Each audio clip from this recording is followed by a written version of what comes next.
and it's everywhere you go in this city.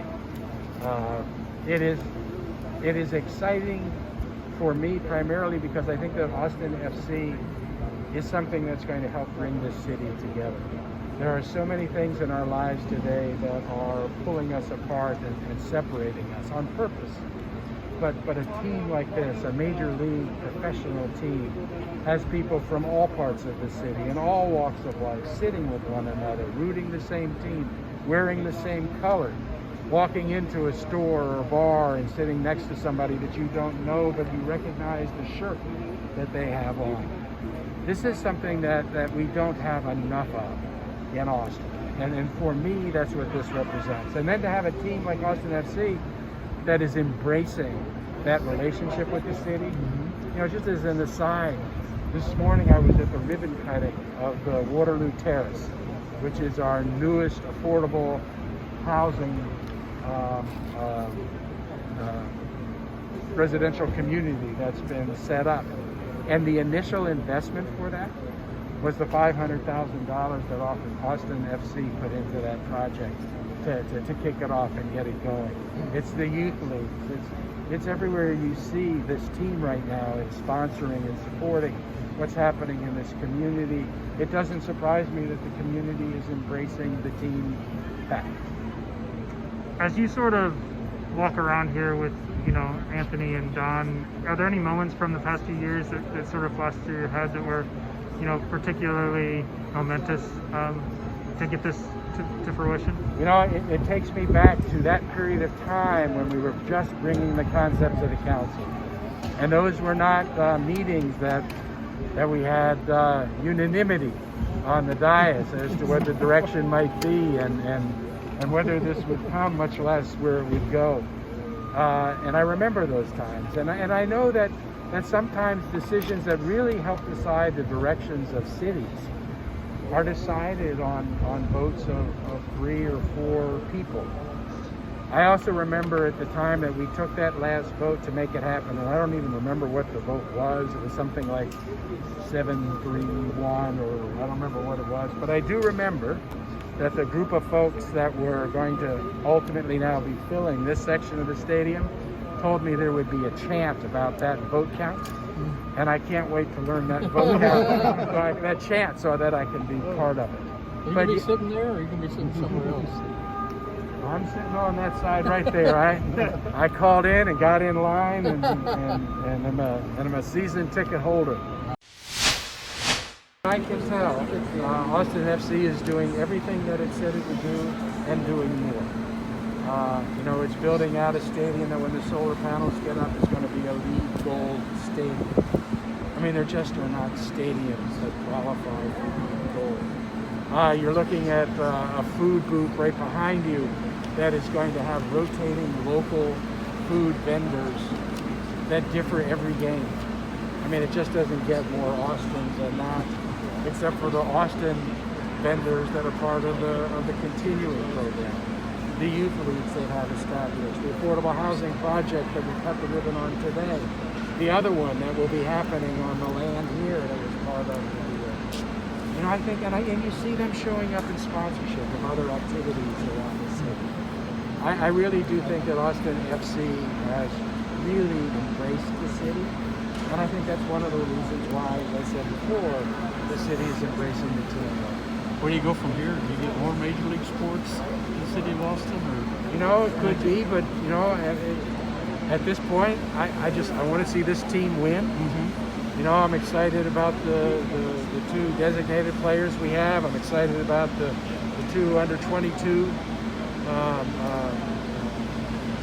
highlighted players we have. I keep hearing the same rumors that you hear, that there's a 3rd one headed on the way. And I want to know who that's going to be if that happens. I have no better information than anybody else. You supported the Super Draft pick too? You were behind them? I'm there. You sound like a fan. Do you have any favorite players so far? You know, and you know, I feel ask that question the same way I do when people ask me where the best breakfast taco is. I'm the mayor to them all. But there is a message though that if you're writing in print that I would like you to write, and that is I really want to welcome the players. I want to welcome the players home. And and I want them to feel like this is their home, and that they're around family when they're here.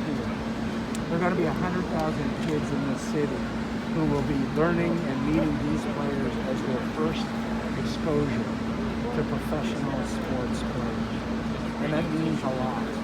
These players mean a lot. That's what professional sports are, and they do. So at some point in your articles, if there's space, tell the players I welcome them home. A hot ticket, but what role have you taken in? I know there's initiatives that were part of the lease to get, tickets under $25 and those types of initiatives and kind of board about, what can you tell me about how those things are been involved in you getting those tickets distributed? I think there were a lot of us that were rooting for those kind of access enhancements, but you really have to look at the ownership of this team. You have to look at Anthony Precourt and Eddie Margain and Matthew McConaughey, because that's something that the ownership group makes happen. I'm excited that the way that Anthony set up this team is to bring in so many people from the local community as part of the ownership group, because they brought with them the spirit and soul that is the city, and you see it in how this has been built out. But there were some hurdles to be overcome in the journey from point A to where we are now. Does that make it sweeter for you in any way, or how does that change your perspective on the whole journey? I think the hurdles along the way make this all the sweeter. I really do. I mean, I remember at one point I was trending on Twitter in Columbus, Ohio, in not a very kind way. So when you graduate past those, when you're able to move forward, it does make it sweeter and more special, and it feels like it was more earned. What was outstanding in the proposal of building a Major League Soccer stadium that was appealing to you and to the city of Boston? I think what made this stadium work in this city was the ownership group and Major League management that allowed for this stadium to be built, paid for by the team. Because quite frankly, this was not a city that was going to build a stadium and then give it to a team in order to incent it to the come.